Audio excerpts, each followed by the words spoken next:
Welcome to Kids News Break. My name is Willem. Have you ever asked yourself why do we do that?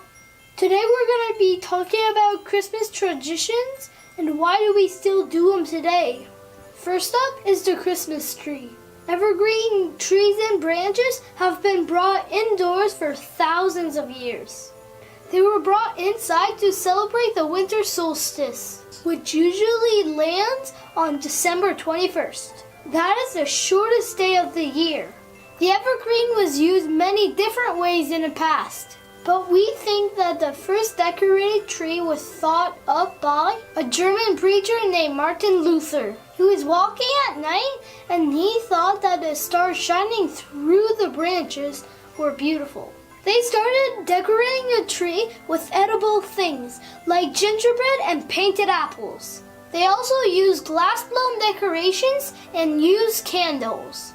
When electricity was invented, they stopped using candles and started using lights instead, and the number of house fires went down. Second is mistletoe. Hanging mistletoe also goes back a long time to the Druids. They hung it inside because it was believed to bring you good luck and keep away evil spirits. The Vikings saw it as a sign of friendship and love, and that is also where kissing under the mistletoe came from. In England, they'll pick a berry each time that a couple kissed, and when all the berries were gone, no one else was supposed to kiss. The name mistletoe comes from two early English words. Mistle means poop, and tan means stick.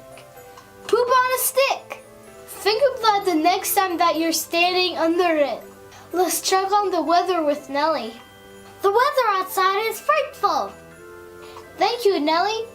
Next up is Christmas cards.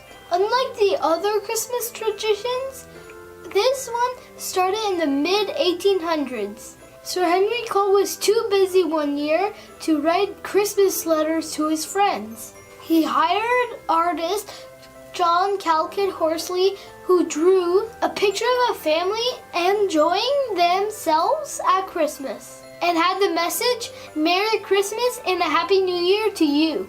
The idea was so popular, and with the improving postal service and printing press, Christmas cards became a regular thing. Good afternoon and welcome to Day 5 of Afternoon Antics, the last one in the Christmas Camp series, and I hope you've enjoyed them so far. We're taking a little look at Christmas traditions today. We've already looked at a few over the last few days, and carols and songs and stories and pantomimes, and today you've already heard from a couple of children there, one or two of the traditions that are an essential and integral part of Christmas. And I'd like to talk just very briefly about a couple of others, some we've already touched on. The sending of Christmas cards, which started in the 1534, I think, but didn't really become popular till Victorian times, when the introduction of the penny post by Sir Henry Cole meant that people could send messages to each other relatively cheaply at Christmas time. And many of you will have been opening advent calendars with little chocolates or little gifts in it, which I know you will have thoroughly enjoyed. And on Boxing Day, the feast of St. Stephen, a tradition not celebrated in many countries, the time for workers to receive their Christmas bonus for work done in the preceding year. I want to talk very briefly about Christmas presents. One of the great joys of Christmas is giving and receiving of gifts. And we'll know that these gifts remind us very much of the gifts given to Jesus, the baby Jesus, by the wise men. Do we ever think about what they gave and why? Gold, frankincense, and myrrh. Quite a strange collection of gifts to give a child. Gold, to celebrate a king.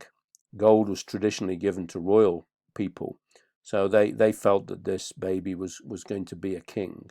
Frankincense was the incense of worship, so again they probably felt that this person was going to be a spiritual leader. And myrrh, traditionally something that was used to sort of help people who died to prepare the bodies for their burial. Again, a reminder to us that Jesus was going to live a short but very spectacular life, and it was going to be ended in a most unpleasant way. So we leave out our socks and our stockings and our shoes and our boots and sometimes our pillowcases or sacks to be filled by Father Christmas. And what about Father Christmas himself? That character that originated really from about the 3rd century from the monk St. Nicholas, who became the patron saint of children and the patron saint of sailors as well. Very well known for his generosity, and that kind of helped with the Christmas tradition of giving and charity and looking after each other at Christmas time. As you can see from the picture, his suit used to be green, and it was only in the 1930s that suit became the red that we know today. And many people think it was because of an advertisement which appeared when Coca-Cola kind of took on the opportunity to use Father Christmas to promote Coca-Cola. So now his suit is red. And our thunk of the day kind of reflects that Father Christmas is red suit tradition. If he lost that iconic red suit, what do you think he might wear instead? What would he wear if he could not find that red suit on Christmas Eve? Have a chat with your friends and families and come up with a few ideas. And I've already had lots and lots of responses to the thunks that we've had so far, and I hope to get many more. Today's activities, again, are on the same sort of theme. Could you design a new suit for Santa, appropriate more for the 21st century, with those gadgets and apps that would make his life a lot easier? And the other activity, if you choose to have a go at another activity, have a look at those traditions that exist in other countries, perhaps where you live. I know we've got children from different countries. So what traditions exist in your country? And which ones do you think that we should have here, or we could perhaps export to other countries? What do you wish we had in our Christmas traditions? And as usual, please send your entries to ideas@rocketlearn.co.uk. And I'll be putting those with all the other entries I've had. And once those children who are joining us later, some people are taking part in the camp, sort of not live and are watching the recorded versions. And so we're going to give them a few more days to make sure they've seen all the afternoon antics and all the maths and English. And then we'll be getting back to you with certificates for the entries and a couple of prizes for the best entry, for the thunks, and for the daily activities. So now to our last video of the Christmas camp, and I just take this opportunity to wish you and your family a very happy and relaxing Christmas vacation period, and look forward to possibly a happier 2021 when COVID perhaps recedes a little bit into the background. This last film shows an animated film about a poor old reindeer who regularly has his world turned upside down, and he's not quite sure why. Enjoy your Christmas. Join us for the next camp next term. Join Rocket Learn if you'd like to keep it up with us each week and see my weekly broadcasts and take part in English and maths. We'd be really pleased to have you. But here we are, short film, animation about a reindeer and some of the trials and tribulations he has.